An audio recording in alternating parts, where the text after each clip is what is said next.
on a blech. So that is cooking a Torah prohibition. Then there is that which the Rabbanan made safeguards on something that it's completely cooked. Some things are permissible, some things are not. If something is completely cooked, we had learned that heating it up again is permissible in a permissible way under the circumstances that it does not look like you're cooking to begin with. So therefore, when we're speaking about something that you're taking out of the refrigerator that's completely cooked, that's completely dry, reheating it, we were speaking last lesson that we could put it on top of another pot that's on the blech, or another pot that's on a hot plate, or putting it on the radiator that is hot, because cooking does not apply, does not look like cooking. What about the item that is on the blech that is completely cooked? So making it hotter is permissible. So therefore, if you do have food on the blech, let's say you have the soup, and the soup is on a position on the blech that you would like to make it hotter. It is completely cooked. It is also edible as is. If you were to serve the soup right now, people would not reject it. They would not say it's cold. Can you give me a hot plate of soup? They would say it's warm enough to eat. In that case, you are permitted to move it closer to the fire. Again, the condition would be that it's completely cooked. If something is not completely cooked and you're making it, you bring it closer to the fire, that's cooking. If it's completely cooked, then we said heating something up more when it's solid, that is permissible. When it's a liquid, as long as it's edible as is, as a warm beverage, then you're allowed to move it closer to the fire. So how close to the fire could it be? So we discussed this at an earlier class, that there are two opinions concerning how close to the fire. If it's partially over the fire, you could look under the blech to see if the pot is over the fire or not. As long as it's partially over the fire, then there is no issue, if it's fully cooked, to move it closer in, all the way over. That is permissible because it's pre-cooked and it's hot, and it's not cooking it at now as a beginning of cooking, so that is permissible. Now, what happens if it's not completely over the fire? So then there are two opinions if you're allowed to move it, how close you can move it to the fire if it is pre-cooked and is hot. So one opinion says you're allowed to move it as close as to the fire as possible, but not over the fire. So it's called samoch, means close, la'esh, to the fire. Samoch la'esh would be permissible. Al ha'esh, al means on top of the fire. There are those who say one should not do that on Shabbos. So again, among the contemporary halachic poskim, halachic authorities, so there are two opinions concerned that among the halachic authorities in Chabad as well. Some will be more strict and say you could move it if it's on the fire, you can move it completely on top of the fire, as long as it's partially over the fire. If it's not over the fire, then just move it as close as possible to the fire, but not onto the fire itself. So you would have to consult with your halachic authority. Both of them are accepted halachically. The question is how you should conduct yourself. You should have your halachic authority whose halachic renditions are given. Now, our hot water that we have in the faucet, this is on page 174, 175, those who are following from the book, 174, 175. So we have the hot water system. Right now we're speaking a hot water heater that heats up the water for your use from the sink. So on most part, they have an automatic feed. When you open up the hot water is coming out of the hot water boiler, hot water heater, and which is heating up the water of your sink, and automatically it's being replaced by cold water. It's called an automatic feed. Therefore, when you open up the water at any time, you're opening up the hot water. The hot water is coming out of from the sink, and as it's coming out of the sink, it's now the hot water heater is now becoming less hot water. So there's an automatic feed that will now feed in cold water that will now be heating up. Your hot water boiler does reach the temperature that is halachically considered cooking. So we had the chart last week. I believe it said 125 is the hot water that comes from your sink. We said that hot water that is considered being cooked is at 40 Celsius or 104 Fahrenheit, or we go into the 110, but 125, according to all opinions, is considered halachically cooking. So therefore, when you open up the hot water on Shabbos, the hot water is coming out of the sink and it's being replaced with cold water automatically into the hot water boiler, which the hot water boiler, the water that remains in the hot water boiler is able to cook the cold water that comes in. And therefore, that would be cooking on Shabbos. Not the water that's coming out of the faucet, but rather the water that's coming into your hot water heater, your hot water boiler. So that is forbidden on Shabbos. So there are those who, I don't know if this is practical or not, but technically, if one were to close the hot water feed and only water that's already in the boiler would be coming out from the sink, and there would not be any new water coming into the hot water boiler, so then you're not cooking. Then you could use the hot water from the sink. But that would be only if you close the automatic feed. If there's an automatic feed, you're automatically cooking the new water that's coming in. So therefore, most people would not close off their hot water boiler. So this would be a technical thing. So now we go back now to the sink. The sink, people have different systems. You have the old system that has two faucets. There's one for hot, one for cold. Usually the one on the right is cold water, the one on the left is hot water. So therefore, one only uses the cold water faucet and then there is no issue. However, you have the faucets that are one faucet, and when you turn it to the right, it's cold water. When you turn it to the left, it's hot water.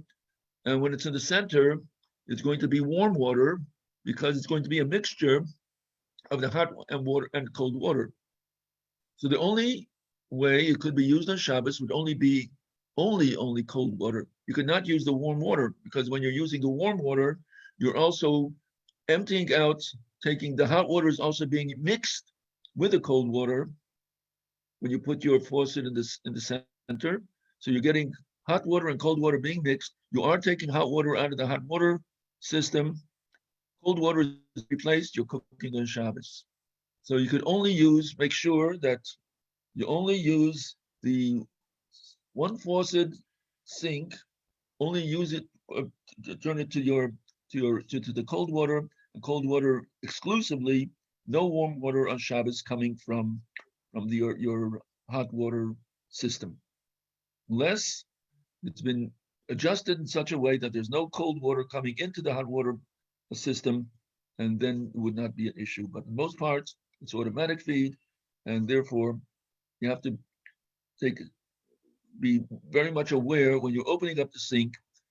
Before you open the sink, you have to see where the faucet and what direction it is turned to make sure that when you're opening it up, it's only going to be the cold water and hot water will not be used. Any questions on that? Okay, I'm assuming that everyone is aware of this. I'm just, okay. Now on page one, the bottom of 175, we discussed it at an earlier time. You have your lech, or you have the hot plate. It's been placed on it before Shabbos, put on food that's going to be edible before Shabbos. It is recommended that whenever you put food on a hot plate, or you're putting it on the stovetop with a blech, it should always be fully cooked.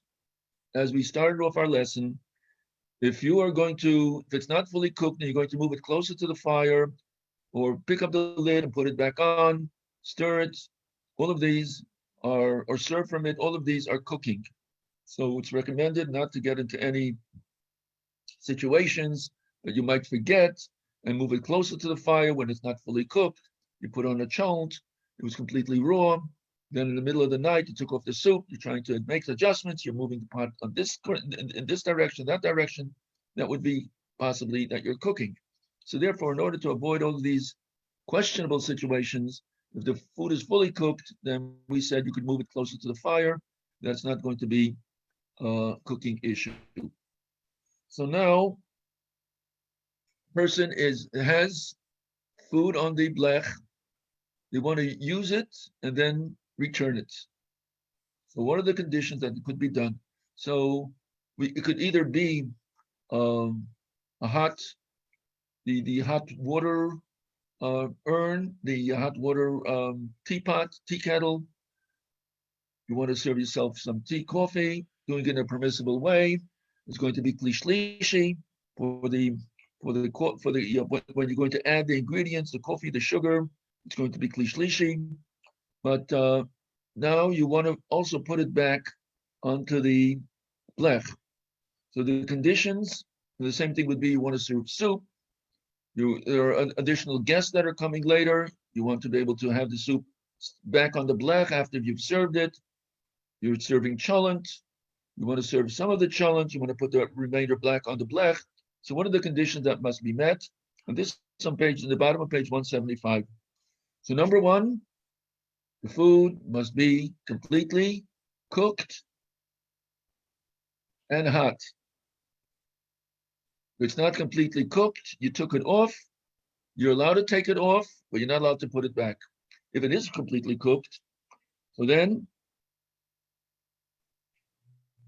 you have to have in mind when you took it off originally that you're going to be putting it back. So number one is fully cooked. Number two, the the fire that you're putting it back on is covered with a blech, or it's a hot plate. So we're speaking about a blech. So number one, it's fully cooked. Number two, you had in mind when you took it off that you're going to put it back. Number three, you're going to be holding on to the pot. Either you have two people serving, or if it's something that one person serves, so then, and it's heavy, you could balance it on the on the um, on the place where you're serving from, either it's the table, holding it in such a way that it makes a difference, either putting it at an angle or putting it where it's you're holding makes a difference. So you are actually holding on to it. That's number three. Number four is they tell you that it is covered. Same thing will also be with the crock pot. You should line the crock pot with aluminum foil. So that would be the covering of that would serve as a blech. And so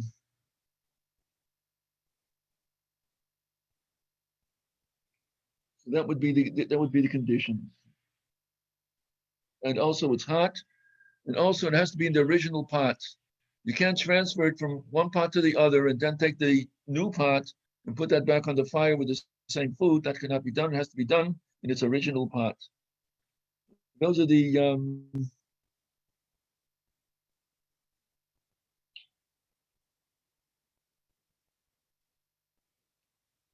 Okay.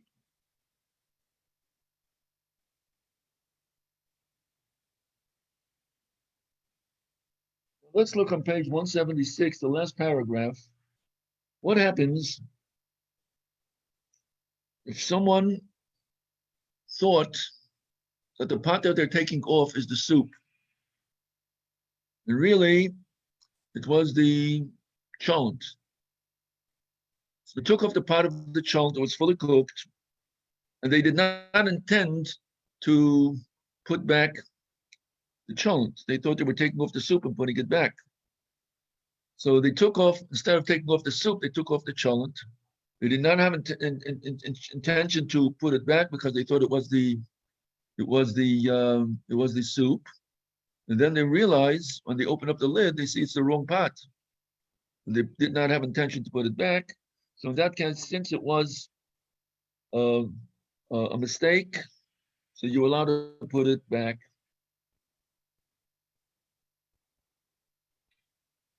If one was going to put it back, they put it on a chair or a bench, then it becomes questionable if you could put it back. There are authorities that are permitted, since it's not the normal place where you put something for its final place where it's going to remain. It's on a chair or a bench. That's not where you keep your food. You put it on the countertop or a table on the ground, then that's more questionable. And therefore, that is, some authorities allow you to put it back, even if you did not keep holding it. Others were more strict about it. Mostly are more strict about it. So remember to hold on to it.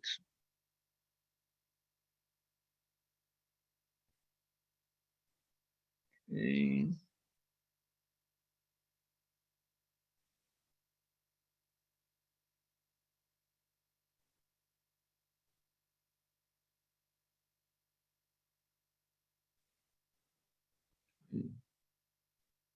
Now this one is now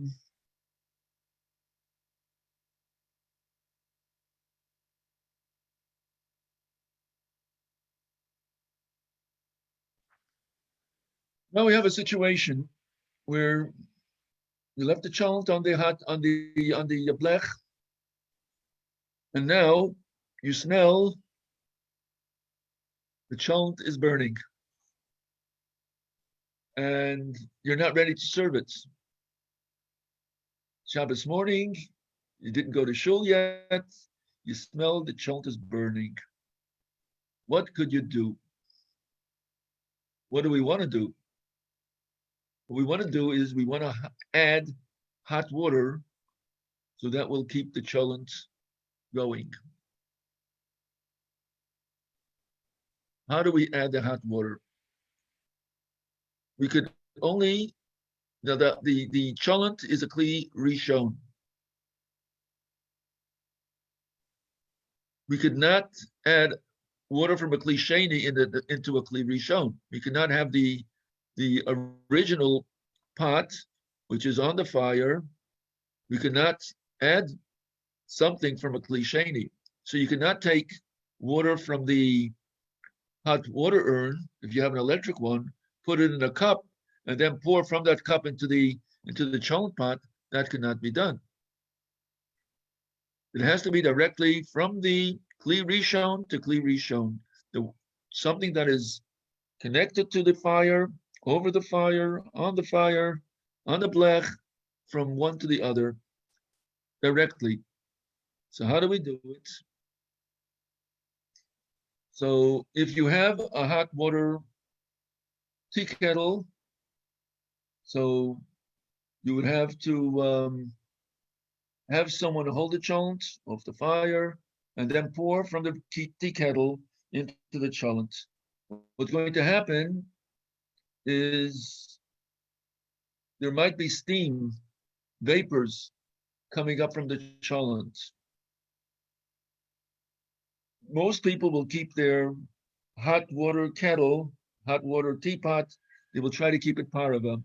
They'll try to keep it so you could have a coffee with milk in the morning if you wish. So what we are very, very careful that when we're going to be pouring from the teapot into the hot water pot into the cholent, the steam of the cholent should not hit the water pot, and we should not make it fleshik. So how do you do it?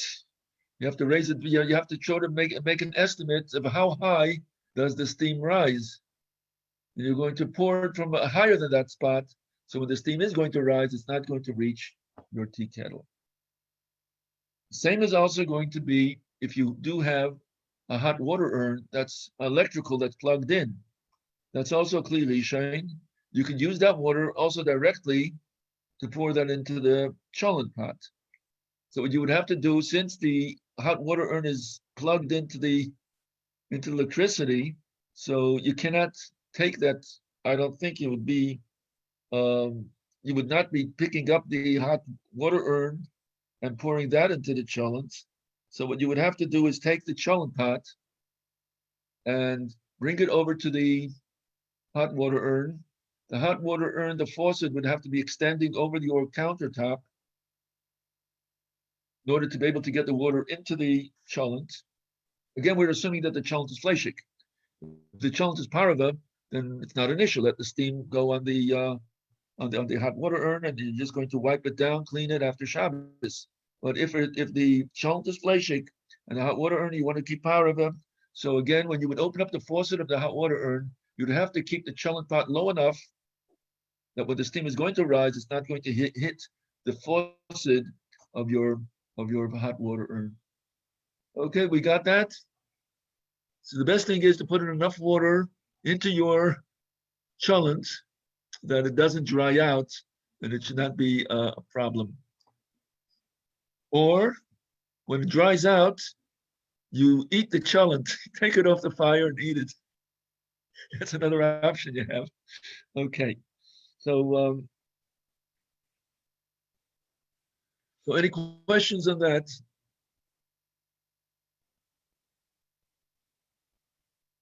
Okay.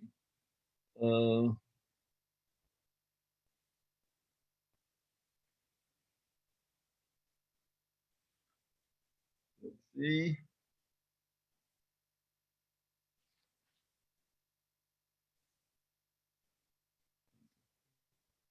Oh, page.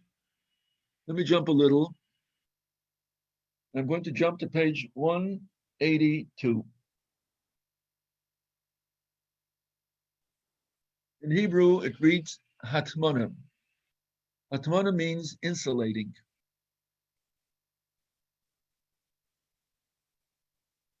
The insulation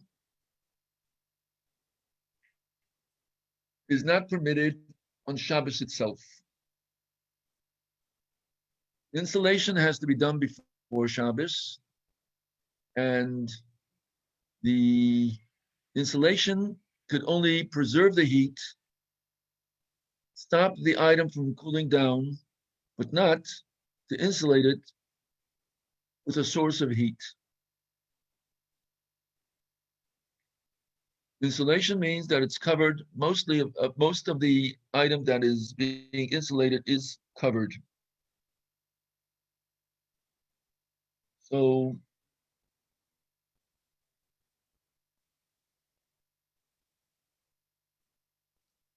let's look at 182.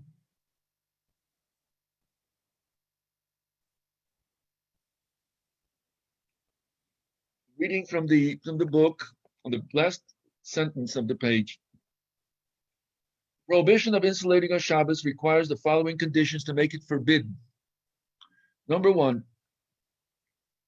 when you're insulating with a material that clings to and covers the pot on all sides, or even covers only the pot, this is considered insulation, and that is not permissible on Shabbos to do it to begin with. However, if the sides are covered and the top remains uncovered, it's not considered insulation and is permitted.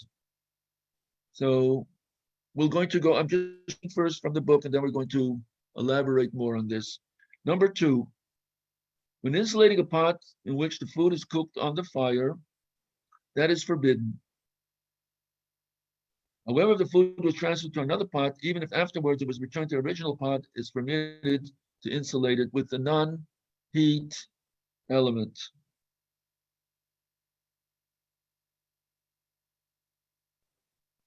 Now, let's take an example for this. You're not allowed to insulate something that is on a heat source or has a heat source. So take, for instance, sometimes you have a hot plate that does not get hot enough to keep the food as hot as you wish.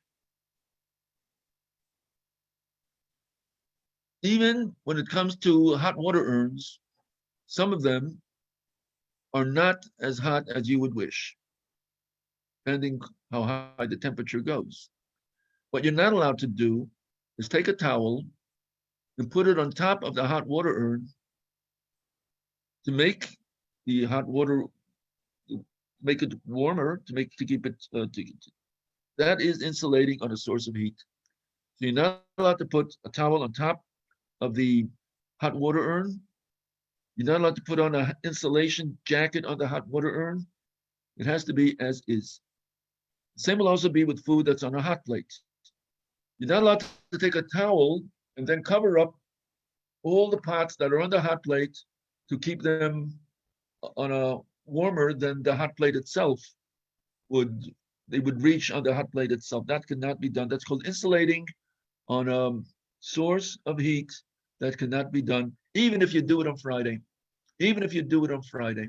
It's not only forbidden on Shabbos, it's forbidden to insulate something on Friday that has its own source of heat. So you're not allowed to, on Friday, you have your hot plate, you're not allowed to take a towel and then cover up all the pots that are on the hot plate to keep them warmer. So even though the towel itself is not adding to the heat, but it is on a source of heat, and insulating on Friday on a source, something that has its own source of heat is forbidden. What could be done is on Friday, you could wrap your food that you want to keep warm, wrap it in a towel, in a blanket, in an insulation pouch. All of these things are permissible if you do it on Friday in order to keep the food warm. So let's say you, in summertime, you don't want to keep the, you don't want to make a, you don't want to keep a blech, and you're not having, and you have your chont is in a crock pot, and you have your soup that you'll be serving Friday night, and that's the only thing that you really want hot for Friday night, because the hot water has is a hot water urn that's plugged in, has electricity, so you're fine with that. Your chont is in a crock pot, so that you're fine with that. Now you have the soup that you don't want to keep the blech on specifically for the soup. You do want to have hot soup Friday night. So what are you permitted to do? So you could insulate the soup. What you would do is heat it up right before Shabbos, right before you light the candles. It becomes piping hot. You take it off, wrap it in a towel, and then you, in Europe, they would cover it up with a blanket or put pillows on it, the feather pillows or whatever else. It will keep the soup hot enough. So only insulation could only be done on Friday. You cannot insulate something on Shabbos itself. You cannot take the soup off on Friday night and then wrap it up in a towel it should keep warm. That cannot be done on Shabbos itself. It can only be done on Friday, and then you wrap it up for Shabbos. Once it was wrapped up on Friday, and you're serving your soup, you're allowed to open up the insulation, serve the soup.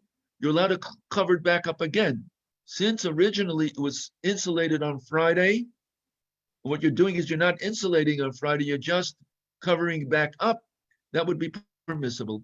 So once it was insulated on Friday with a towel, with a blanket, so when you open it up, you could serve the soup and then put the lid back on and cover it up again.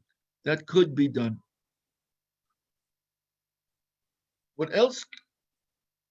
There are another two things that could be done to insulate something on Shabbos. Number one, The prohibition of insulating something on Shabbos is only if it's in the original pot in which it was cooked. If on Shabbos you took the soup off, you poured the soup into the soup that you want to keep warm, you pour that into another pot, then you are permitted to wrap the second pot, kli sheni, in a towel and blankets and everything else. You cannot insulate on Shabbos kli rishon, but you are permitted to insulate kli sheni.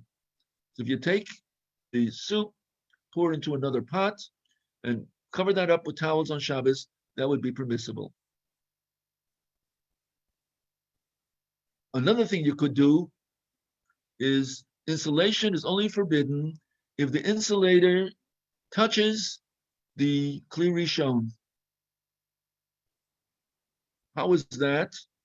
You're taking a towel and you're wrapping around the pot itself.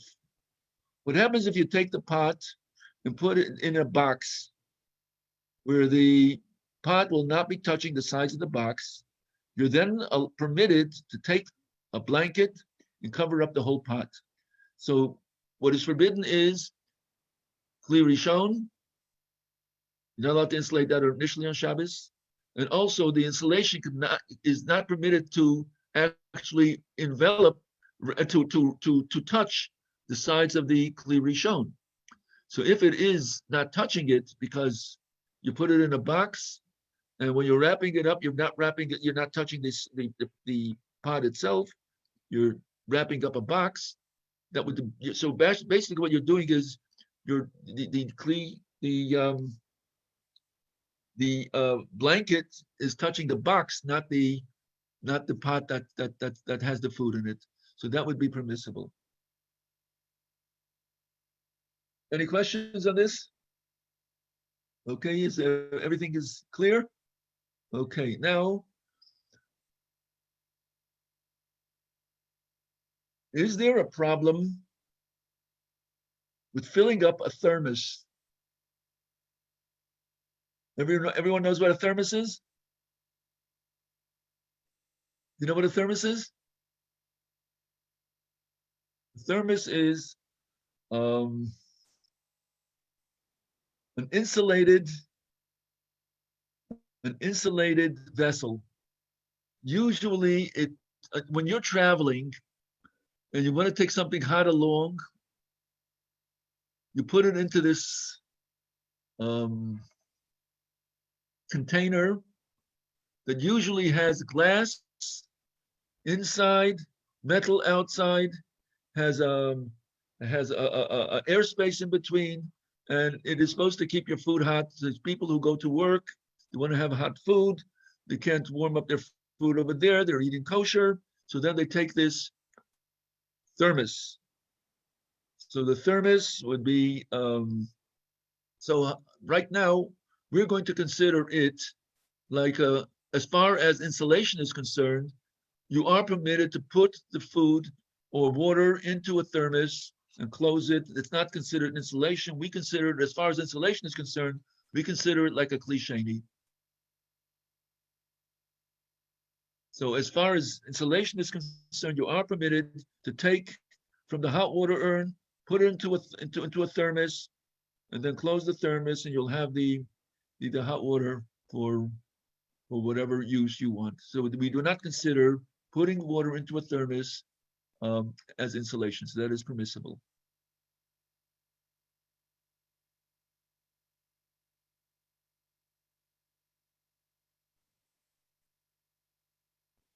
Okay, now, on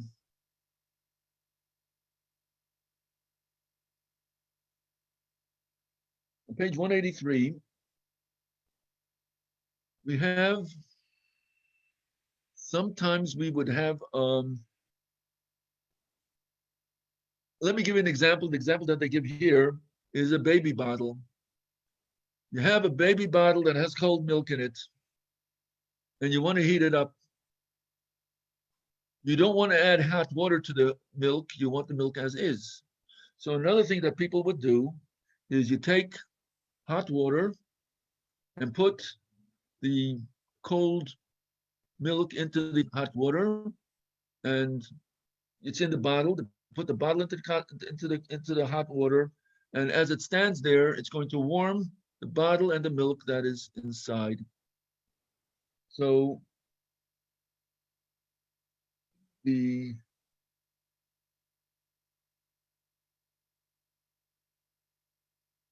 milk, as long as we also you could only put it into water that the water will not actually, it will only make the milk warm, but not heat it up, that it should be considered cooking. What you cannot do is put it and immerse it completely in the water. Some of the bottle has to be sticking out because halachically we would consider the hot water as, if it covers up the bottle completely, then it's considered insulation. So you cannot insulate, even though it's not going to cook it, but you cannot do insulation on Shabbos. So part of the bottle has to be out of the water. Same thing, you're putting in a can out of the water, and therefore it's not considered that it is insulated. So this pretty much covers our Hilchos Shabbos. We covered all the information that is here. I would advise that you now read the whole chapter after we've gone through this in class. That would be a summary, that would be a review, to read the chapter, because this is something that's very practical, something that happens in the kitchen for Shabbos. We want to make sure that after we've learned in this class, we are fully aware of how to conduct ourselves with that. Actually, in the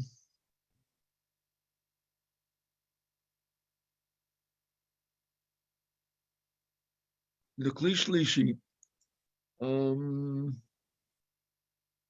it would not apply to a Kli Shlishi. If the water itself is a Kli Shlishi, so then we said that then it would not apply. It would be just like insulating a Kli Sheni, so it would not apply.